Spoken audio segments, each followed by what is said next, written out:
Digital भुगतान में भारत विश्व में आज सबसे आगे निकल चुका है।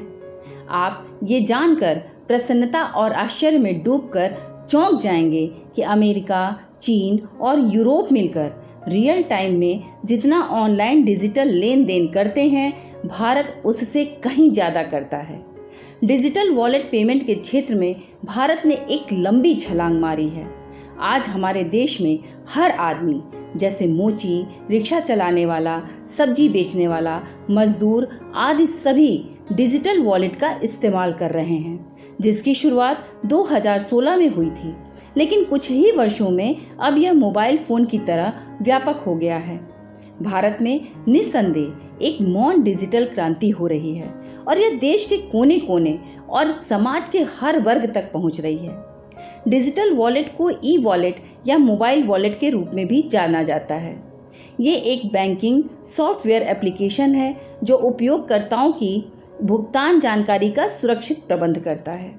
डिजिटल वॉलेट से उपयोगकर्ता नकद पैसे या क्रेडिट कार्ड की आवश्यकता के बिना ऑनलाइन खरीदारी, मनी ट्रांसफ़र और बिल भुगतान जैसे इलेक्ट्रॉनिक लेन देन कर सकते हैं। व्यक्तिगत जानकारी को आमतौर पर पासवर्ड और बायोमेट्रिक सर्टिफिकेशन से इनक्रिप्टेड और सुरक्षित रखा जाता है। कुछ डिजिटल वॉलेट अतिरिक्त सुविधाएं भी प्रदान करते हैं, जैसे लॉयल्टी प्रोग्राम, डिस्काउंट, कूपन आदि। भारत में कई डिजिटल वॉलेट उपलब्ध हैं, जिनमें फ़ोन पे, गूगल पे, पेटीएम, अमेज़न पे और फ्री चार्ज खूब इस्तेमाल होता है। पहले नंबर पर फ़ोन पे, दूसरे नंबर पर गूगल पे और तीसरे नंबर पर पेटीएम है। चीन में अली पे और वी चैट पे सबसे बड़े हैं, जबकि अमेरिका और यूरोप में एप्पल पे सबसे प्रचलित डिजिटल वॉलेट है। डिजिटल वॉलेट के लाभ: डिजिटलीकरण में अर्थव्यवस्था और समाज को बदलने की क्षमता है। अधिक दक्षता, पारदर्शिता और समावेश लाने की क्षमता है। दक्षता वृद्धि: डिजिटलीकरण कागज के काम को कम करता है, जिससे दक्षता और उत्पादकता में वृद्धि होती है। बेहतर पारदर्शिता: डिजिटलीकरण से लेन देन को ट्रैक करना आसान हो जाता है, जिससे धोखाधड़ी और भ्रष्टाचार की संभावना कम हो जाती है। सरकारी सब्सिडी का उचित प्रयोग: सरकारी धन सही लाभार्थी तक बड़ी आसानी से पहुंचाया जा सकता है। वित्तीय पहुंच: डिजिटलीकरण अधिक लोगों को औपचारिक बैंकिंग प्रणाली में लाने में मददगार है। वित्तीय सेवाओं और ऋण तक अधिक पहुंच प्रदान कर सकता है। रोजगार सृजन करता है: डिजिटलीकरण आईटी, ई कॉमर्स और डिजिटल मार्केटिंग जैसे क्षेत्रों में नए रोजगार उपलब्ध करा रहा है। पर्यावरण लाभ: डिजिटलीकरण से कागज के खपत में, वनों की कटाई में और कार्बन उत्सर्जन में कमी आ सकती है।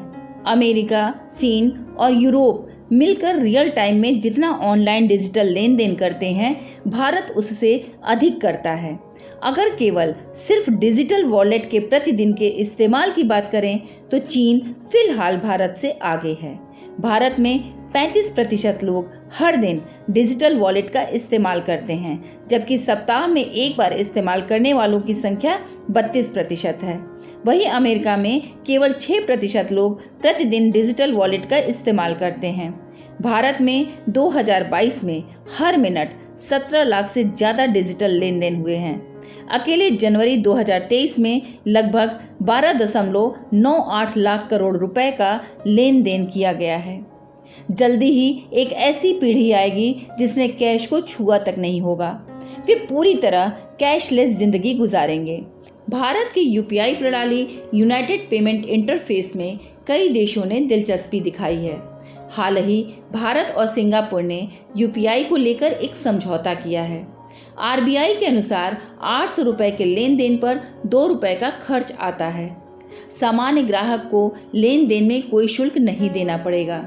भुगतान प्राप्त करने वाले पर वॉलेट या कार्ड का उपयोग करके 2000 से अधिक के यूपीआई लेन देन पर 1.1% का अतिरिक्त इंटरचेंज शुल्क लगाया जाएगा।